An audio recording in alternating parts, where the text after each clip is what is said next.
Could Taysom Hill be the New Orleans Saints' new tight end one? No, there's not a quarterback competition in New Orleans with the signing of Andy Dalton. And Austin Gayle of Pro Football Focus joins to talk about Desmond Ridder. Could he be the best possible fit for the New Orleans Saints at quarterback in this year's NFL draft? We got all that and a little bit of lanyap for you on today's episode of Locked On Saints.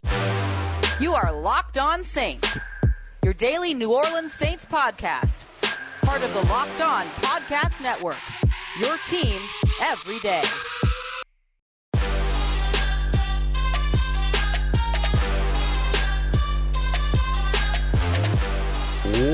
What is good, Who Dat Nation and Who Dat family? Welcome into another episode of Locked On Saints, your daily podcast covering the New Orleans Saints. Part of the Locked On Podcast Network, your team every day. Thanks as always for making Locked On Saints your first listen of the day every day. Don't forget that we are free and available on all platforms, including on YouTube as well. And I'm your host, Ross Jackson, at Ross Jackson Nola on Twitter, USA Today, Saints Wire, Tuesdays on Locked On NFL, and here with you every single Monday through Friday on Locked On Saints. As always, glad to be here with all of you and excited to talk today about Taysom Hill. Could Taysom Hill be the New Orleans Saints' new tight end one? The NFL ownership meeting is underway. We're seeing some potential rule changes happening, some things going on across the NFL. But when it comes to your New Orleans Saints, we got to hear from some folks here over the course of the last 24 hours or so. Head coach Dennis Allen, general manager Mickey Loomis, owner Gayle Benson.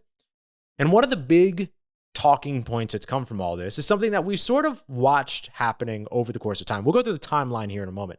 But Taysom Hill. Taysom Hill is expected, according to head coach Dennis Allen, to basically focus on being a tight end starting in 2022. Now, when I say that this has kind of been in the works for a little while, I think you go back to last year in the contract, and then you can work your way forward. This shouldn't be a very big surprise. Remember, the New Orleans Saints signed Taysom Hill to a 4-year contract extension worth $40 million. In total, that's a $10 million per year contract extension. We'll talk about where that ranks with tight ends in a moment, but just remember that that's basically what that is. That's a tight end contract, top 10 tight end contract. Now, what most people were talking about during that time were the incentives and escalators that were built in case Taysom Hill became a starting quarterback for the New Orleans Saints and put together 4 straight years of incredible quarterback play. It's the only way he could have maximized that contract, which would have included him still coming $1 million short of the top area of what that contract could have been a value for, because $1 million of those incentives were built into 2022, which he wasn't going to be able to notch any of the qualifications and things like that to earn that extra $1 million. So we knew that that was not really going to be the case, right? That the New Orleans Saints and Taysom Hill, it was unlikely that the incentives and escalators were going to be achieved, and escalators aren't guaranteed anyway, so he was never really going to earn the top value of that contract, but it was a fun talking point for a little while, but all the focus went there. But the 4-year, $10 million average annual value contract, $40 million in total, most of which at this point going into 2023 has been guaranteed, plus the restructure. So, you'll see Taysom Hill in New Orleans for at least the next couple of seasons, regardless of what position he plays. So you look at that, that gives you an early indication that, okay, tight end first, and then if he becomes a starting quarterback, then there's these other pieces. All right. As we go through the offseason, Sean Payton steps away. Okay, what does that mean for Taysom Hill? A lot of us asked that question. It was a valid question to answer. We know how much the Taysom Hill sort of piece was driven, or at least was heightened, by Sean Payton's belief in Taysom Hill that he could be a starting quarterback. The Steve Young comparison, all those things. It's not a bad thing. It's not that Sean Payton did anything wrong. We just know that that's where a lot of this came from, right? The Taysom Hill sort of, I don't want to call it an experiment because it was also successful when they did it 7-2 as a starter, but we'll circle back to that in a moment too. Next up, Dennis Allen becomes the starting head coach. And all of a sudden, we immediately hear during the combine, hey, Taysom Hill probably not going to be a part of the quarterback competition.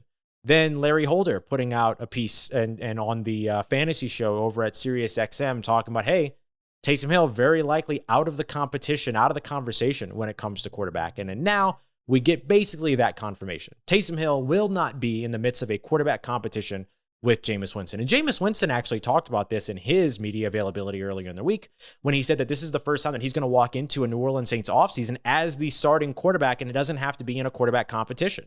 So that was a big piece that already kind of also gave all of this away. But now Dennis Allen on Wednesday, talking about how Tuesday rather, my days, how the New Orleans Saints are expecting Taysom Hill to participate and focus at tight end in 2022. So how has he performed in that role before? Well, he's got 39 career catches, 420 yards, and 9 touchdowns, all receiving. We can take away some of the rushing touchdowns into that. If we just focus on what he's done in the passing game as a receiver, that is the stat line that he has put together. So I did some sleuthing. I did some math. That might not really mean anything at all because we know that touchdowns are unpredictable. We know that yardage is unpredictable. We know how this works. But just to look at things on kind of a per snap or a per game basis, you have to do some work. You got to do a little bit of numbers work here.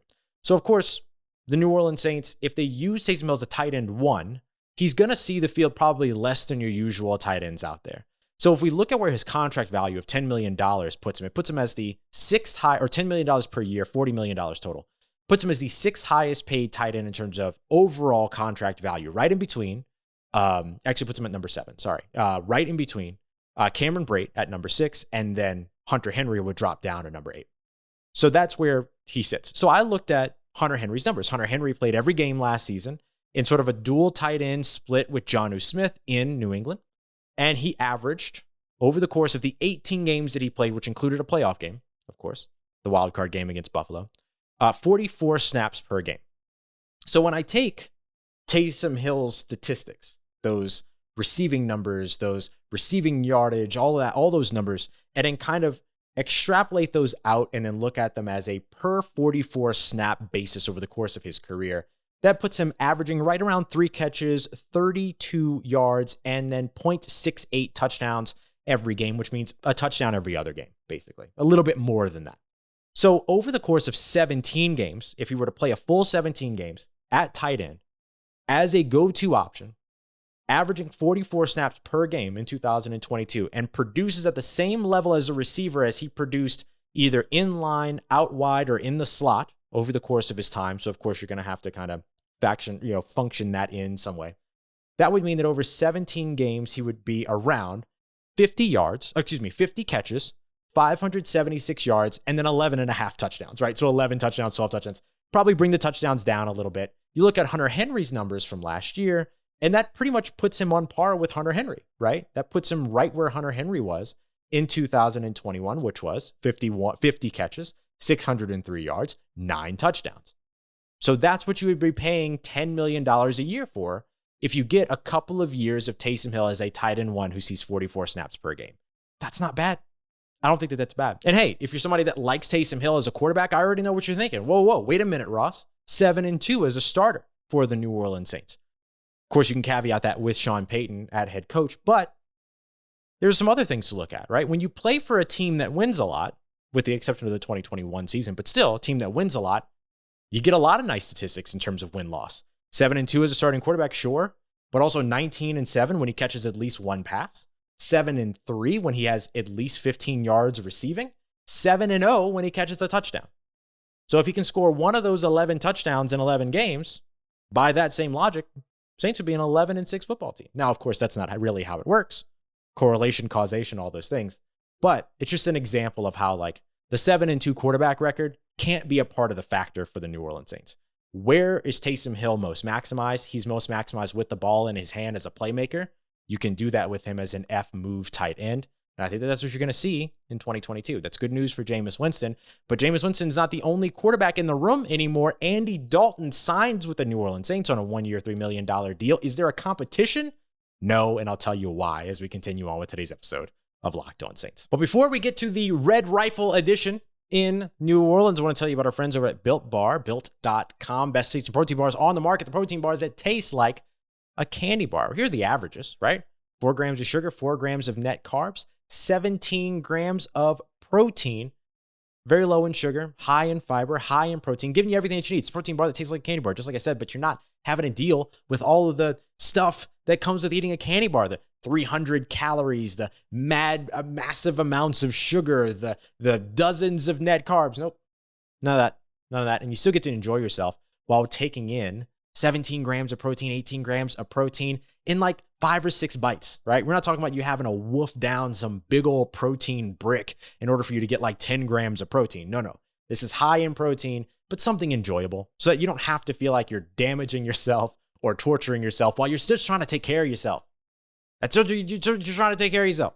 I'm getting angry. Built Bar, though, makes me happy. Built Bar makes me happy. Mint brownie, that's my favorite flavor. But they've also got the Built Bar Puffs, the ones that are protein-infused marshmallows. Don't ask me how they did it. I just know that they did it. And it's incredible. Banana cream pie. Churro, if you like cinnamon like me. It's fantastic. So you want to check them out. Try them out for yourself. Built.com. Don't forget to use that promo code LOCK15, LOCKED15, so you can get 15% off of your next order. Doesn't matter if it's your first or your next. It's 15% off with the promo code LOCK15 at Built.com.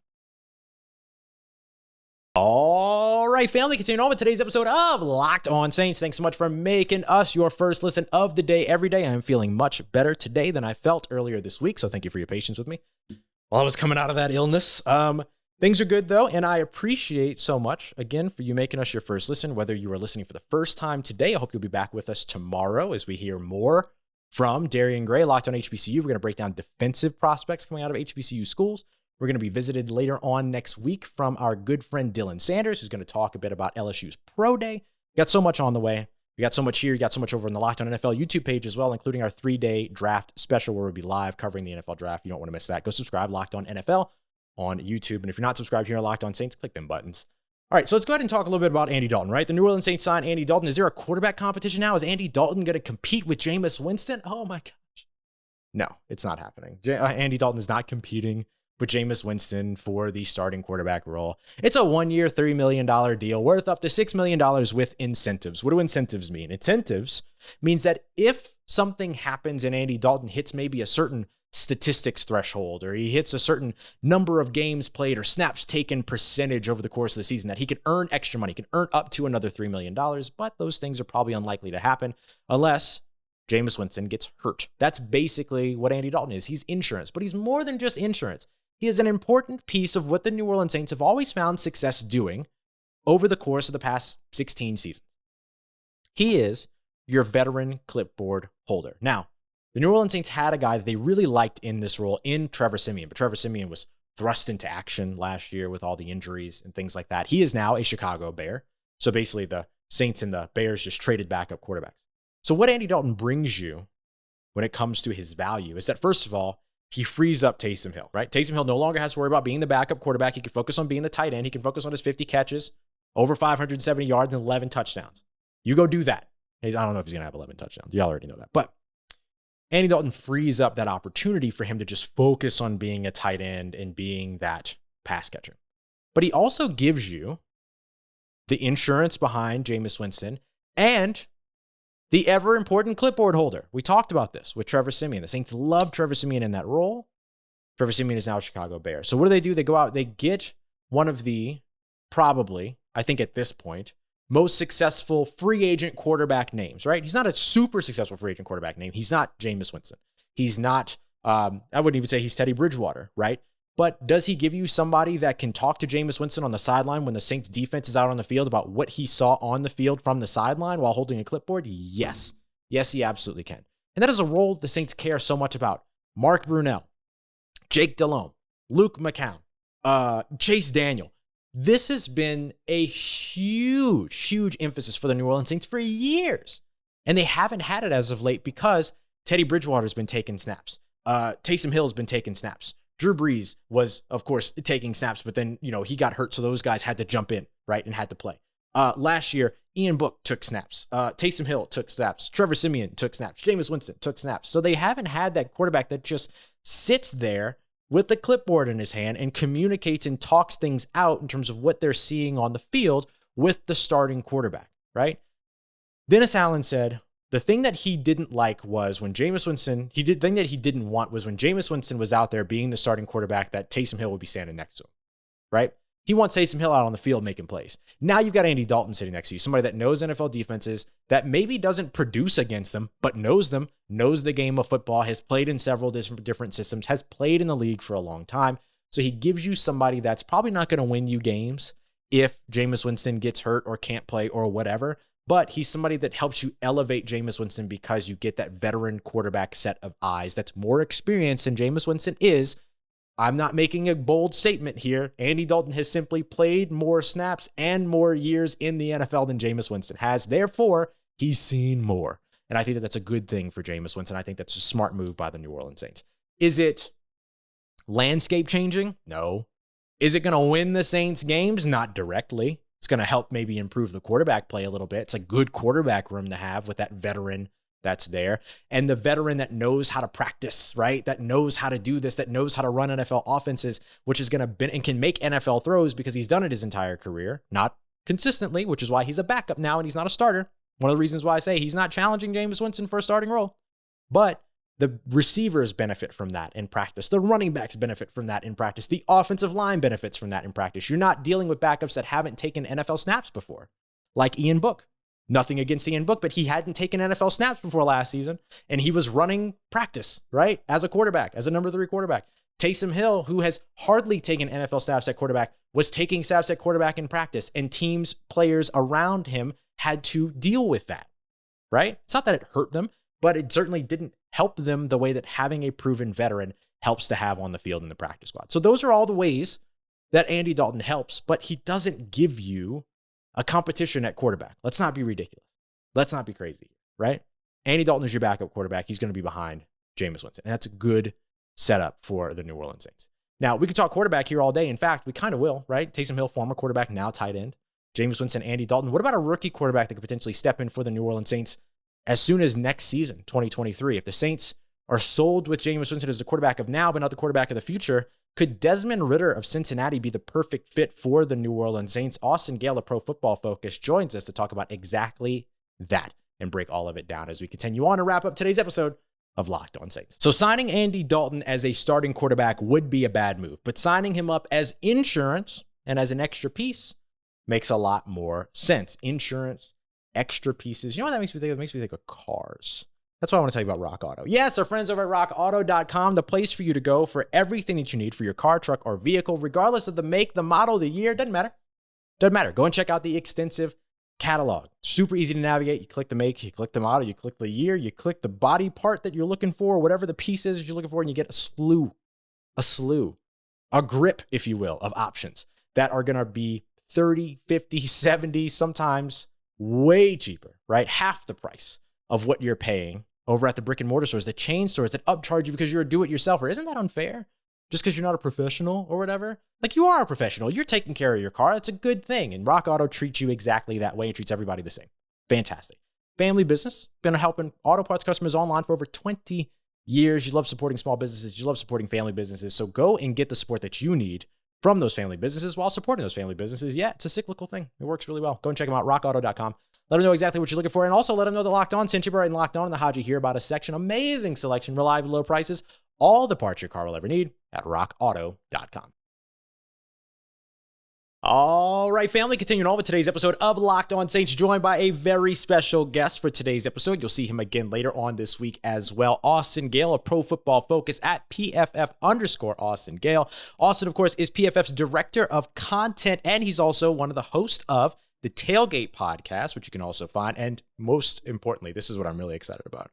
Austin and PFF have a 4-episode series podcast that are coming out called Hutch, with projected #1 overall selection, potentially, Aiden Hutchinson, which is going to release in April. You'll be able to find that wherever you get your podcast. Austin, I'm really excited about that 4-episode series on Hutch. Can you tell us a little bit about that before we get started? Yeah, absolutely. Sitting down with Aiden Hutchinson, his family, and a lot of former teammates, former coaches to tell his story best. We've interviewed over 50 different players for this podcast. It's a huge shout out to our director of communications, David Sofaro, who is also a Michigan alum, and he has helped us a ton in just booking a ton of guests and a ton of people to help tell Aiden Hutchinson's story. And what the podcast is going to be about is a rare dude, man, rare athlete, rare size, rare production, rare background with his family and the support that he's had. It's a wild amount of, consistency and his family's support. It's consistency in his approach on and off the field. And I honestly think people are going to come away with it like, that's what a #1 overall player looks like, right? Like, this is what a #1 overall prospect looks like that checks all these different boxes: measurables, intangibles, athleticism, production, leadership. He is one of one, in my opinion. And I really do think that teams like the Jacksonville Jaguars, Detroit Lions at the top will be springing the card in if they get the opportunity to draft him. That's absolutely awesome. And look, Aiden Hutchinson is an absolute, just phenomenal football player, but it's great to get the personal story, the life story, everything else around him as well. So gotta love that. Now, the New Orleans Saints, of course, they drafted 18. They're going to be a little bit removed from a guy like Aiden Hutchinson, but it doesn't mean that they won't be playing against him at some point. So definitely somebody to go and check out. And speaking of the Saints drafting at 18, Austin, I want to start off with your first visit of the week here. Talk a little bit about your most recent mock draft, dropped on the 28th. At 18, you had the New Orleans Saints selecting Desmond Ridder. I'll talk about my opinion on Desmond Ridder here in a little bit, but I just want to hear from you just a little bit about like why go that direction and the fit with the New Orleans Saints. How quickly could a guy like Desmond Ridder get on the field?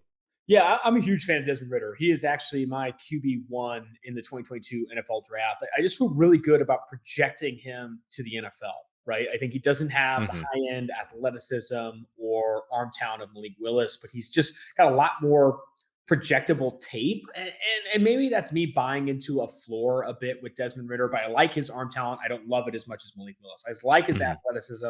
I don't love it as much as I do Willis and some of the other talented quarterbacks in this class that have these tools, projectable tools. I see projectable tape with Desmond Ridder. Right? Like he has NFL throws on his tape, experience that other quarterbacks in this class don't have, high-end experience, highly graded quarterback, winning experience, leadership, all these qualities that I feel really good investing in the first round. Now, I don't think he's even a top 4, top 5 QB in previous draft classes, right? Like I think this quarterback class is admittedly bad. He's not accurate down the football field. He needs to improve. He's not like an elite arm talent guy or an elite athleticism guy, but he's really good in the pocket. I think he navigates the pocket well. He keeps his eyes downfield. He's one of the more polished quarterbacks in terms of setting his own protections and audibles and all that stuff. Like experience matters. Experience in not an NFL system, but making NFL throws matters. And I think you see that with Desmond Ridder. If you are a Malik Willis advocate or a Sam Howell, Matt Corral advocate, you are banking on projecting them into offenses they just haven't played in yet, right? 46% of the plays for Sam Howell at UNC or RPOs. Some teams in the NFL don't even clear like 8%, right? Like rarely do you clear like 10, 15%. Like they're not in projectable offenses. Could they be special in NFL offenses? Absolutely. They have special tools, athleticism, arm talent, all that stuff. But projectable tape is what I'm banking on with Desmond Ridder. And in a class where I don't think any of them are top 15, top 20 talents, period. Like I don't think they're that good and wouldn't be drafted as highly if they were in the same class as Trevor Lawrence, Zach Wilson, et cetera. But because of the need at quarterback and just the nature of the position, I think these guys that would normally be late day 1, day 2 players are going to get vaulted inside the first round. Yeah, and if you're looking at him as a trait, well, okay, if you look at the fit with the New Orleans Saints being a team that drafts based off of traits, based so much off of tape, you look at guys like Peyton Turner, Marcus Davenport, Cesar Ruiz. A lot of these guys were projection based. Cesar Ruiz maybe felt a little bit safer, particularly at his position. But if you look at what it is with New Orleans Saints value in terms of traits, things like that, this guy's 6'3", 211. He's got a ton of starting experience. I think you listed in the mock draft that he had 26 big time throws, if I remember correctly, in 2021. Yeah. I mean, this guy has been able to do all of it. And in an offense like the New Orleans Saints, I think he's a good fit because it's not an offense that asks you to do a ton downfield. And I know Sean Payton's not there anymore, but Pete Carmichael is going to try to kind of carry along this New Orleans Saints offense. He's the continuity, the cohesive piece that looks to maintain that offense that we've seen over the course of the last 16 years. So I imagine that his fit with his skill set makes sense with what the New Orleans Saints like to do schematically through the air. 100%. And I think it's also a fit for like how good their roster is already, right? They're looking for a quarterback that can come in and not just be good in 3 years, but be good right away. And if that's competing with Jameis Winston to be the number 1 overall quarterback or competing with Andy Dalton to be the number 1 overall quarterback, maybe that's what it is. But like, I do think that he can very early in his NFL career be a legitimate top 20 starter in the NFL. Will he be top 10, top 5 in his position in the future? Probably not. And that's why I don't see him as like this top 15, top 20 player in the class. But I do feel that he can very easily become a legitimate starter in the NFL. I see him in that kind of Tannehill tier of like quarterbacks where you can come in and he can run an offense and have success. With the New Orleans Saints, they have a good offensive line. They have some weapons with Michael Thomas coming back. I think you can get a cheap, high-performing starter in Desmond Ridder early in the first round here. And that makes such a big difference to have that quarterback on a rookie contract, right? To continue to build around those pieces.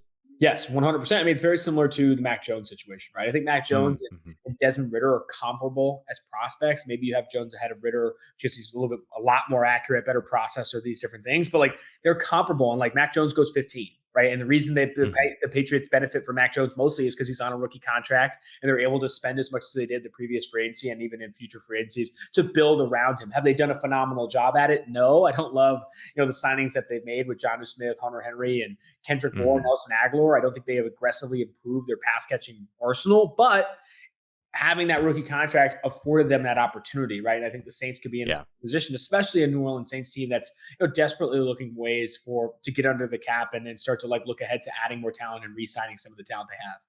Yeah, it becomes a really, really big piece. So Desmond Ridder, potential fit for the New Orleans Saints, a name to watch at 18. Also, we're going to see you back here on Friday talking, well, it's not going to feel like that for us, but for everyone else, we'll see you back on Friday.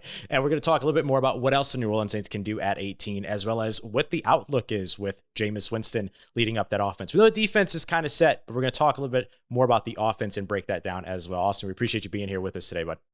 Absolutely. More big shout out to our good friend Austin Gayle of Pro Football Focus. I'm on Desmond Ridder. Maybe a little bit of excitement around Desmond Ridder. All of a sudden, love to see it. Maybe the Saints don't invest in a quarterback first round, but hey, he could be there in the second round. Could be a trade up option as well after selecting at 18. Who knows? And speaking of quarterbacks, we're going to talk more quarterback tomorrow, or not necessarily quarterback. We're going to talk more about the people that the quarterbacks are throwing to, because Mickey Loomis said something I think every Saints fan should be excited about when it comes to wide receivers and addressing the wide receiver need. We're going to break that down tomorrow, and we're going to be visited again by Darian Gray, locked on HBCU, to talk about some of those HBCU defensive schools. We'll get to some SEC schools next week, stuff like that too. So whole bunch on the way here for you over on Locked On Saints. Six is always making us your first listen of the day every day. Don't forget to go and check out that Locked On NFL Draft show as well. Get everything you need across the NFL Draft. Eric Crocker, Ryan Tracy, nobody does it better. Go check it out, Locked On NFL Draft, wherever you get your podcasts and on YouTube as well. As always, y'all, I appreciate you so much for making me a part of your routine, making me a part of your day, whether you're taking me on your run, you're taking me in the car, you got me playing while you're cleaning, whatever it is. I'm just so grateful to be a part of your day. And so for everything you need around the New Orleans Saints, in between these episodes, you can also catch me on Twitter at Ross Jackson, NOLA. Hit me up. Let me know how the family's doing. Let me know how you living. Let me know how y'all mom and them. And trust you, that nation. I'll holla at you.